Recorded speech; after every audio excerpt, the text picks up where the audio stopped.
Peroneo calcáneo y peroneo estrabismo posterior. Son 3 ligamentos acá.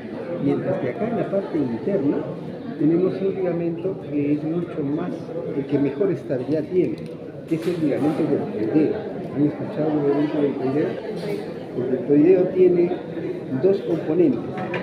Un componente superficial y un, que sería mi mano derecha, y un componente profundo.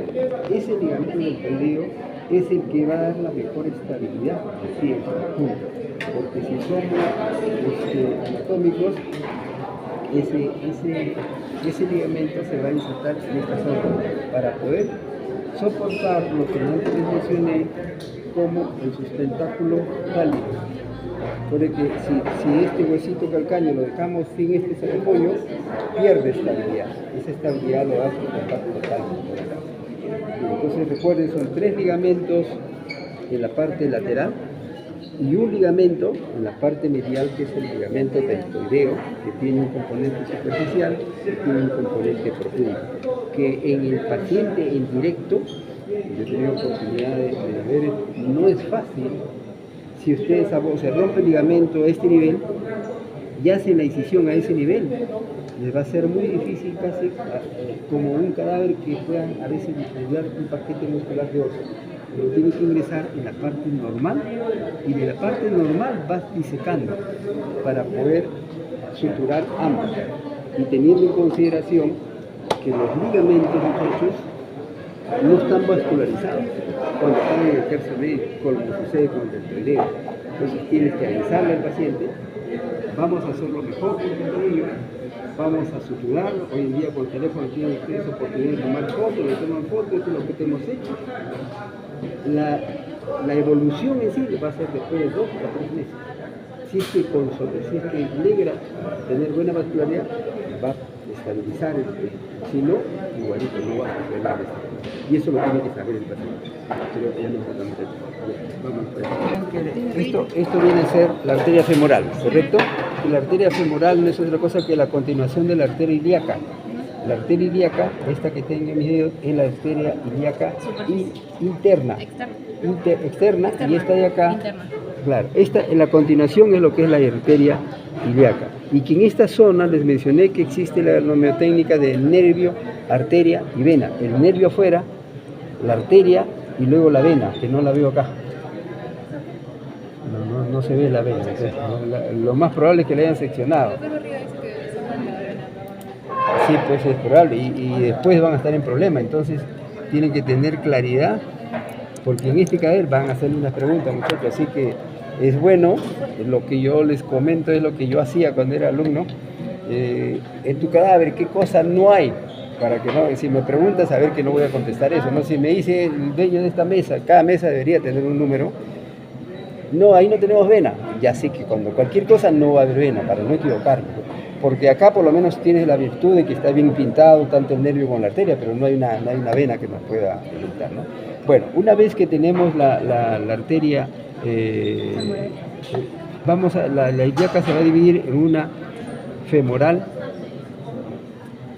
externa, que viene a ser esta, que tiene toda la externa, va a dar ramos, como los que están observando aquí, para cada uno de los paquetes musculares, principalmente del cuádriceps, mientras que la rama interna es la que va a seguir hacia esta altura, en la parte posterior, y va a cambiar de nombre en arteria poplitea.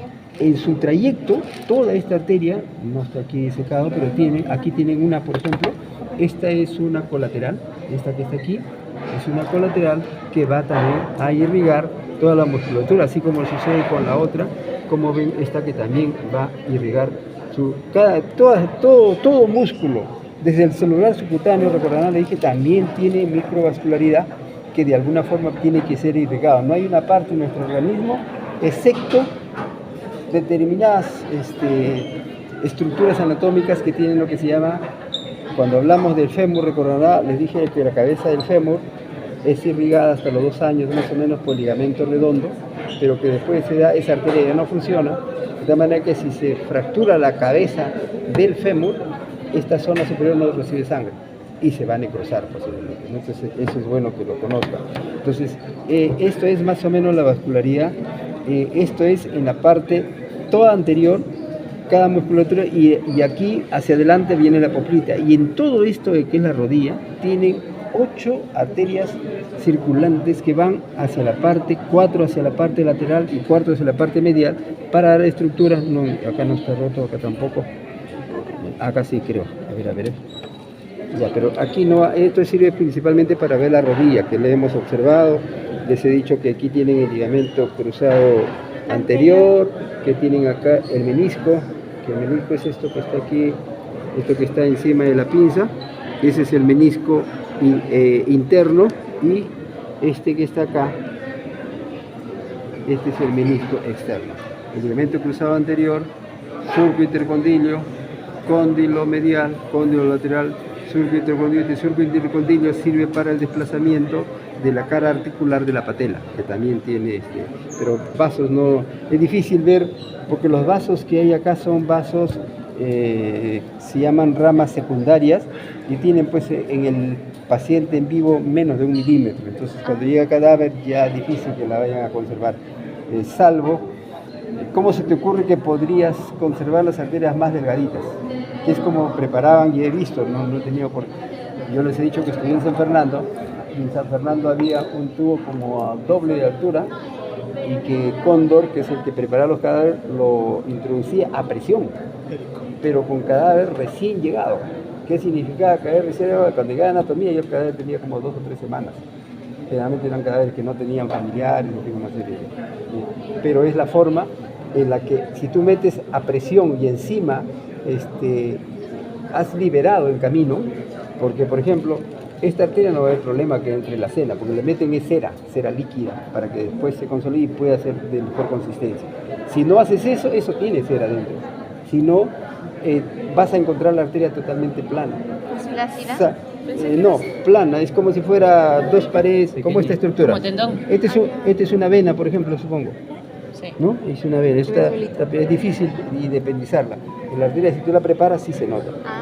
Y yo he tenido la suerte, por ejemplo, ese piecito, eso lo he traído de México, porque en México hice el curso de Ponseti, cuando no existía en Perú todavía el método, y tuvimos que ir a aprender allá. Bueno, algo más que quieran ver de la parte. Los aductores, o sea, pero el reemplazo, les he dicho que lo vamos a hacer en la siguiente clase. Ya vamos a, va bien si revisen todo, porque la siguiente clase va a comenzar con 2 notas más que necesito, una del pie y otra de lo que se me ocurra para simular, les dije, lo que va a suceder con el examen. ¿De acuerdo? Eso le dije, y eso lo vamos a hacer la próxima clase. ¿Va a usar los banderines? Si me consigo o me consiguen, sí, claro, si no, a Víctor, ya lo hacemos, pero eso lo hacemos bien, no nos apresuremos. Hablemos por ahora algo que quede sin claridad en lo que respecta al pie. Yo quería saber qué parte era esa porque no veía de mi ángulo. Ya. Esta partecita A que ver. Que aquí, préstame esto acá. A ver, aquí te digo, esto que está, primero acá tienes la piel, ¿correcto? Sí. Debajo tienes el celular subcutáneo, esto es la fascia plantar. esa es la fascia. Esa es la fascia plantar, que va de aquí hacia la base, hasta esta zona más o menos. Luego de la fascia plantar viene la parte muscular, y le dije que este musculito es el abductor del primer halo. Abductor del primer halo, y este de acá es el abductor del quinto. Y este de acá, que está todo. ¿Cuál es este? El cuadrado, puedes llamarlo plantar también, en otros libros como Rubier le dicen cuadrado.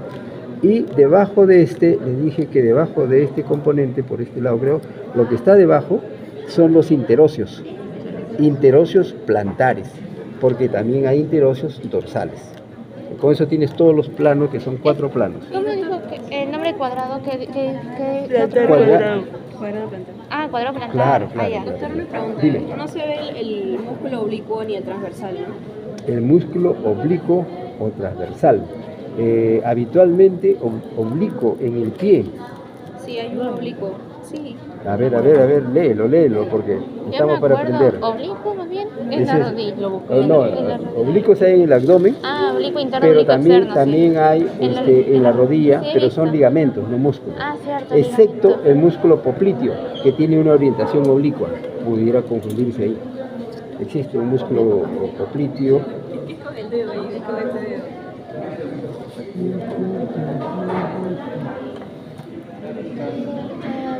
ese es los flexores, los Este es, flexores este es el flexor de los dedos. de los dedos, este es el común. Flexor Este común de acá, largo. este acá es del primer hallux Flexor común. y este es el tibial anterior. Ah, ya. Tibial anterior es el más superficial, Tibial anterior. luego viene el flexor propio del primer hallux y luego viene el flexor propio de los dedos. Ese está debajo de ese, ¿no? Exactamente. Así aprendo. Nivel anterior, encima está el extensor de los dedos. ¿En qué y libro abajo. estás estudiando anatomía? ¿Yo? ¿Sí? El del Néstor. El Néter, no, pero el Néter no es, bueno, depende, una cosa es el atlas, otra cosa es el libro. La recomendación siempre es, les dije en la primera clase, es o hacen la anatomía descriptiva, en la que cada autor te dice el músculo tibial anterior está insertado en tal sitio, se divulsiona por tal lugar, pero el topográfico te habla de lo que vas a ver en el cadáver, o sea, por planos, primer plano, segundo plano, que eso deben haber hecho un miembro superior. Esa es la topografía. A ver, ¿encontraste esa amiga? ¿Cuál es? Acá está. El músculo y el ligamento, que son dos cosas músculo, diferentes. mire. A ver, a ver. Ahí no puedo Ahí dice, cabeza oblicua del músculo aductor del dedo gordo y cabeza medial. Ya, pero es la cabeza oblicua del músculo. ¿Qué más dice? El músculo es el aductor. Aductor. O sea, es músculo aductor, no es un músculo oblicuo. Entonces no sé si... O sea, Es lo que decía tu compañera, en la rodilla, en la parte posterior, hay un músculo que algunos lo llaman oblicuo y otros que es el nombre más conocido, que es el popliteo, que tiene una orientación también oblicua. Ah, es el aductor. Es parte de. Bien. ¿Algo más, muchachos? Ah, sí, profe, también Dime. preguntan allá arriba, Ya. el pectíneo, iliosoas. El iliosoas es esto que está aquí. Este es parte no piensa, acá está. Este de aquí viene desde la L2 hasta la S1. El iliosoas y el psoas en sí, aquí abajo este es el psoas, y ambos vienen en un solo tendón a insertarse en aquello que está en la punta de mi dedo. Acá, palpa acá, si gustas, palpe acá donde está mi dedo, pegado hacia el fémur, el fémur está para allá. ¿Ese qué cosa es? El iliosoas, el tendón del iliosoas. No. Ah, no, de hueso. Tampoco, ¿cómo se llama eso? Si te me estás preguntando el iliosoas, te dije yo la inserción proximal, tú lo que tenías de medir en la inserción distal, ese es el trocánter menor. Ah, trocánter menor. El iliosoas va al trocánter menor. ¿Y qué función tiene? Ah, de la marcha. No, es el flexor, se los he dicho ya como 5 veces, el flexor principal.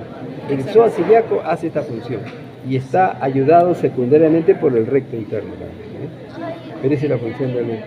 Y este cadáver está en lo que respecta al olor, muchachos, está lindo, porque no se siente mucho. Y eso que yo vengo de años, o sea, la anatomía. Los que usábamos antes. A ver. yo soy como Generalmente para y yo que con lo mascarilla, digas, pues. tiene que ver la inserción. No sé.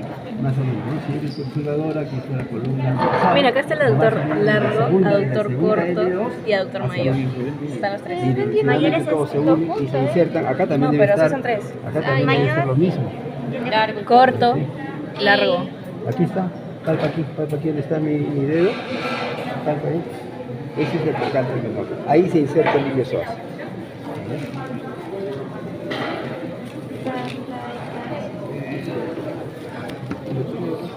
Traten de ubicarse bien. Ahorita me acuerdo que estuvimos conversando con unos profesores. A veces le ponen la tibia.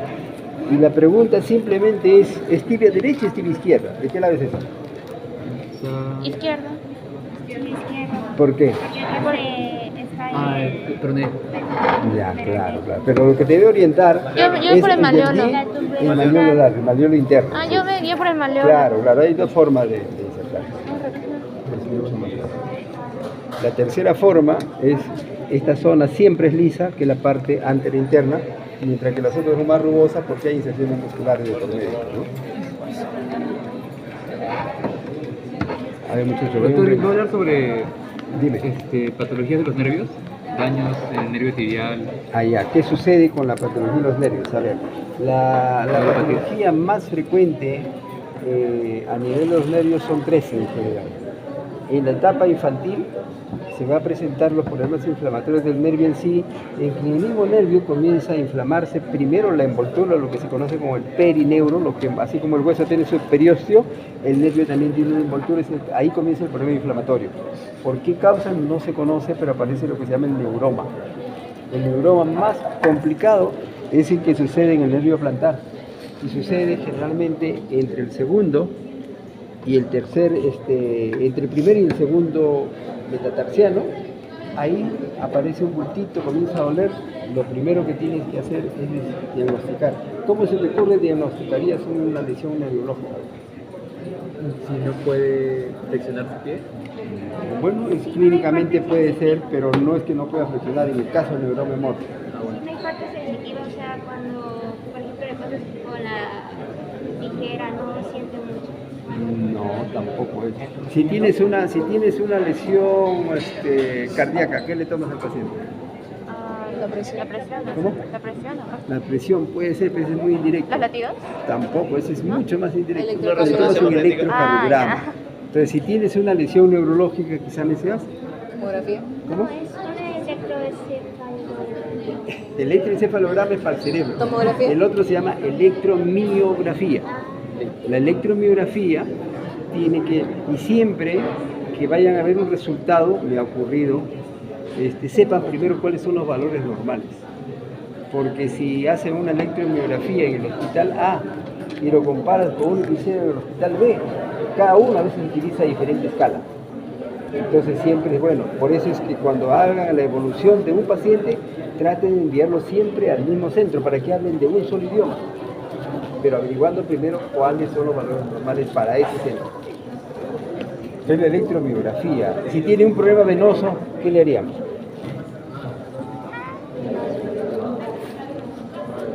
¿Puedes cambiar Sí, esto? la vena, ¿cómo la denominas? Es una flebografía. Es meter una sustancia de contraste, o hoy en día con el ecodoppler para la parte arterial también lo puedes usar para la parte venosa. Así como antes teníamos solo radiografía y clínica, ustedes más todo lo ven en resonancia, y eso no es bueno. Está bien que pidan una resonancia, pero con justificación. ¿Por qué? ¿La ecografía Doppler es para ver la velocidad del flujo sanguíneo o más o menos? ¿El qué, disculpa? La ecografía Doppler. El Doppler es justamente para ver primero, el ecodoppler que pueden usar es un ecodoppler en esta zona y tienes un hematoma dentro de la femoral interna, no va a pasar el latido. Entonces te diagnostica y te dice hay una obstrucción a tantos centímetros de tal callado, o sea, es mucho más específico. Y cada vez ha sido de mejor tecnología, porque hoy en día hasta te mandan el dibujito. Por ejemplo, yo al principio las ecografías las odiaba porque no sabía realmente. Había que leer y después ya va uno entendiendo. Lo mismo sucede con el ecodoppler. Antes, por ejemplo, yo siempre recuerdo, y ojalá en clase les pueda presentar este caso, una niña que lo vi hace ya 2 años. ¿Sí? La vi cuando tenía 14 años y la mandaban de Tarapoto, porque en Tarapoto había tenido un accidente de moto con su papá y lo que querían hacer es una amputación supracortical. Como que me la derivó era un colega que yo conocía, digo, mira, yo ya no estoy en el hospital, porque así antes, después de la pandemia yo estaba en la clínica y hacía guardia. Digo, mándalo mañana a las 12 de la noche. Llegó a las 1 de la mañana y no, tenía su pie, un llenado capilar del pie, lento. Y lo único que hice, y todas las heridas que yo me preparé al residente, vamos a pedir, pero todo lo metimos en la sala. Ya estaban suturadas. Ya no meritaba que yo hiciera más cosas, simplemente lo único que hice fue, clínicamente tenía llenado capilar lento, lo que quería decir que una de las tibiales, o la anterior o la posterior, estaba íntegra. Por la herida, la paciente la tenía la herida en esta zona. Era compromiso de la tibial posterior. Más aún, tenía ahí reparado con una pinza, vino, y un hilito, habían amarrado la arteria. O sea, le habían quitado la posibilidad de hacer una anastomosis, pero bueno, quedaba la tibial anterior. Y al final solo le pedí que le hagan una arteriografía, que me hicieron al día siguiente, y eso que yo estoy en la clínica de primer nivel, entre comillas, y ahí decía que la tibial anterior era permeable. Al ser permeable, ya pues se decía al familiar que no era necesario amputarle, pero nunca le dije, ya se salvó todo, no, hay que ver la evolución. Hicimos una serie de limpiezas, Le hablé con quien hacía microcirugía y de Nara, le conocí a la doctora porque le hicieron una anastomosis, le hizo una anastomosis quirúrgica y se sacó. El único inconveniente que tenía es que le faltaba acá 6,5 centímetros de tibia. Es bastante. Encima, como estaba expuesto, le corté 1 centímetro abajo, otro centímetro arriba y quedaron como 8 centímetros de defecto. Y le hicimos lo que ojalá pueda resultar en algún momento, aunque no, con ustedes no, eso lo presento con los de traumatología. Ustedes están en alta línea. Pero para que tengan en cuenta, lo que se hace en ese caso, se pone 2 clavos acá, 2 clavos adelante, 2 clavos acá, 2 clavos adelante, 1 clavo adelante, 1 clavo a este lado. O sea, son 8 clavos en total. Se hace el corte del hueso a este nivel y el fragmento que falta está más o menos este fragmento se transporta hacia este lado para llenar el segmento a la velocidad de 1 milímetro por día y curiosamente forma hueso. Eso se llama transportación ósea. La primera transportación ósea la hicimos nosotros en San Juan de Dios con un médico brasilero, Palazzo Neto, que yo no le creía realmente, pero siempre que alguien te trae, ya perfecto, lo hacemos, pero yo no tenía ni idea. Pero en esa época lo hicimos, no con un fijador como lo hacemos hoy, sino con el fijador de Lízaro. ¿Saben lo que es el Lízaro? ¿He escuchado? ¿Qué? Y Lízaro. Abramovich y Lízaro. Sí, Un científico ruso, ¿Cómo? un médico ruso que pudo arreglar una pierna más larga que otra. Esa es. Está enterado, está leyendo, muchachos, está bien esa. Lízaro, ustedes no han vivido la época de lo que era el mundo occidental, de lo que es el mundo oriental. Palabra simple, lo que era democracia frente a comunismo. Y Rusia, en determinado momento, entonces él fue a hacer su CESIGRA, o el CEMIGRA, o el servicio rural que hacen ustedes en el internado.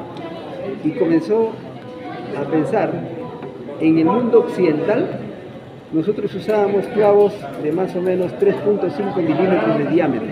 Ese era nuestro estándar. Apareció la OU, que era una entidad americana, y derivó con artículos de 4 milímetros, es decir, más gruesos. Y luego vino Orthofix, italiano, una técnica italiana, con clavos de 6,5 y de 6,5. O sea, mientras más grueso, el concepto que teníamos nosotros es que era mejor. Y Lízaro pensó al revés. Dijo, el hueso no es un elemento rígido. El hueso es un elemento que tiene cierto grado de elasticidad, y era cierto. Lo demostró él con estudios de investigación, y él utilizaba clavos que atravesaba a otro lado de 1,5 milímetros cuando se trata de niños o adolescentes y de 1,8 milímetros cuando se trata de adultos. Entonces tú te preguntas cómo yo usaba clavos de 6 milímetros y lo puedo comparar con uno de 1,8. La diferencia es que cuando hablaba de los clavos eran en un solo plano o en 2 planos. Él hablaba en todas las circunferencias. Había un mapa de Lízaro, que todavía lo debo guardar una parte porque la otra parte la presté y hasta ahora estoy esperando que se bueno, había en el tercio proximal de la tibia. Solo podía poner clavo por la parte interna, por la parte lateral, más no por la parte posterior, porque ahí está el paquete popliteo justamente. En la parte media sí tenías que saber dónde está tu tibial para correrte de la tibial, que casi siempre es correrte de la parte interna, 1 centímetro arriba para por ahí meter. O sea, cada clavo tenía una orientación. Y él, dime, ¿Y aquí dónde se ubica el paquete popliteo? el paquete popliteo. A ver, espérate. Acá no. Hago mi esfuerzo. A ver, espérate. Vamos a tratar de ubicar aquí. Aquí está. Ahí está, pues, ahí está pintado, está ahí. ¿Qué más quieres? Tómale foto si quieres. Yo agarro acá. Está cierto, ya agarro. Señálale con una pinza, pues, señálale cuál es la... Ten la pinza, está en mi mano derecha la pinza. Ya, señálale, pon la pinza, pon encima de la pinza el nervio, la arteria para que te sirva de referencia. Este es el nervio. Ya, y tómale foto. Yo le tomé foto. Ya, listo. ¿Sí? ¿Espera? Pues no, es que me está señalando. Oiga, profesora, te está Este es el nervio. Me está señalando el otro. Y esta es la vena, me supongo. Acuerda que es nervio, arteria y vena. Ajá, esta es la arteria, me supongo, porque es más grande. Y esta es la vena. Y esta de acá es el nervio. Ya le tomé foto. Ya, bajamos. Muy bien, muchachos. ¿Preguntas? lo sigan Acá también se revisando. dan bien. También hay, claro que sí. Bueno, se va. Acá está la Aquí. arteria. Sí. La arteria pintada. Esta es la arteria. Ah, está pintada. Esta sí está pintada. Sí, a ver. Y aquí está el nervio. Ahí Ah, está. ya, sí está pintado. Como señalaste la otra cosa, dije que está señalando un A ver, nervio. ponlo encima de la pinza acá, espérate. No, ese no es. Está Había pintada uno. de amarillo. ¿Este acá no es? Ese es el nervio. No, no. Acá está todo desarmado. Sí, pues sí, y eso depende de nosotros. Si uno no lo cuida, Este está hueco. Este debe ser la vena. ¿O puede ser. arteria? No, este es músculo. Este sí es vena. Este sí es vena. El nervio debería estar para este lado. Pero bueno, ahí tienen las estructuras más o menos viables. Ay, Acostúmbrense para la próxima clase que va a ser una revisión. sí. Agarran pelvis como una zona, muslo, rodilla, pierna y pie. Y cada uno con un cuadrito en la que hable de huesos, que hable de músculos, que hable de arterias y que hable de función. Con esos 4 parámetros podemos aprender mejor. Ya. ¿Ya? Rodillas se preguntarían sobre los ligamentos así, o de los, Sí, los sí, meniscos. sí. El examen de miembro superior, que es lo que yo he visto, pues para mí este es mi primer ciclo, no, salvo que esté así, pueden preguntar. ¿No? Este es el ligamento cruzado anterior. Acá no, en esta función de flexión no puedes ver el posterior. Sí. Ya. ¿Ves el menisco que también está acá? Menisco medial. Este es el menisco medial que está delante de la pinza. Ajá. Y este que está acá El menisco lateral. es el menisco lateral. El ligamento cruzado anterior va al epicóndilo medial, ¿no? AEPI, acuérdense, anterior va al posterior y, digo bien, cresta ilíaca anterior va al externo, Al lateral. AE, claro, y el posterior va al interno, cruzan primero. Respiramos. Ay, está todo desordenado.